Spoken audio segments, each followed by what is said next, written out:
हमारे धर्मशास्त्रों में गुरु को इतना महत्व क्यों दिया गया है? कहते हैं ना, इसका एक ही कारण है कि गुरु बिना कोई आध्यात्मिक प्रक्रिया नहीं हो सकती है।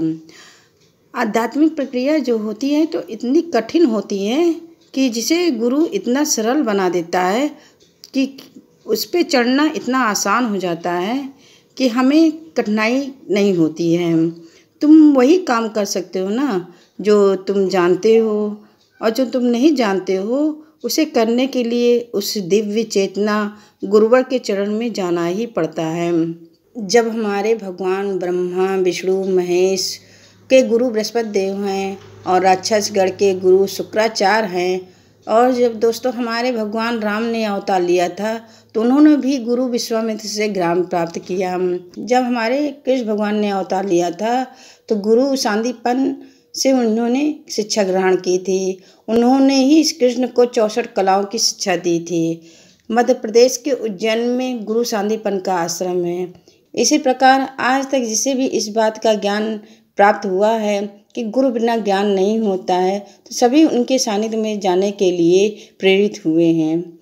गुरु बिन ज्ञान नहीं प्राप्त होता है। कहते हैं ना, गुरु बिन ज्ञान नहीं प्राप्त होता है। ईश्वर तक जाने का मार्ग वही बताता है। गुरु ही ईश्वर तक पहुंचाता है।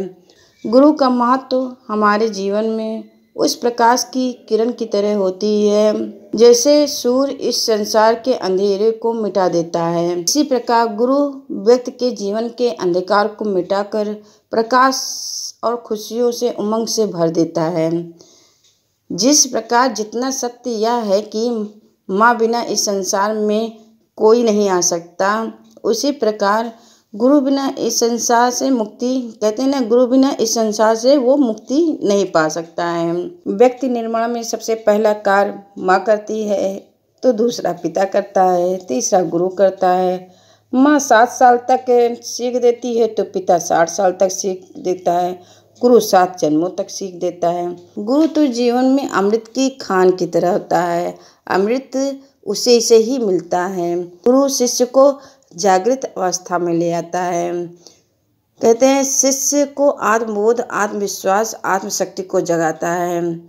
शिष्य के लिए गुरु का द्वार स्वर्ग से कम नहीं होता है। शिष्य कैसा भी हो, गुरु उसे अपनाकर उसके दुर्गुणों को मिटाकर इस संसार रूपी भव से पार करा देता है। गुरु बिना जीवन उसी तरह होती है जैसे बिना डोर की पतंग। कहते हैं ना कि जब हम पतंग उड़ाते हैं तो इसकी डोर अपने हाथ में रखते हैं, और पतंग भी उड़ाने की एक कला होती है। जब हम पतंग उड़ाते हैं तो जब तक उसका ज्ञान नहीं प्राप्त होता तब पतंग किसी भी कीमत पे हम उड़ा नहीं सकते हैं। उसी प्रकार उसकी डोर, जीवन की डोर जब हम अपने गुरु के हाथ में पकड़ाते हैं तो हमारे जीवन को सन्मार्ग पर ले जाता है और उसे भव से पार कराकर भगवत कृपा प्राप्त कराता है, और भगवान के बारे में ज्ञान प्राप्त कराकर उसे जीवन से मुक्ति दिला देता है।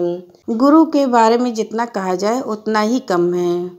गुरु का बखान कोई कर ही नहीं सकता है।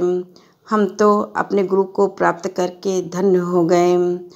अगर जो कोई भी अपने गुरु को प्राप्त करके धन्य हुआ है, गुरु के सानिध्य में जाके धन्य हुआ है, तो वो लाइक करें, कमेंट करें। जय गुरुदेव।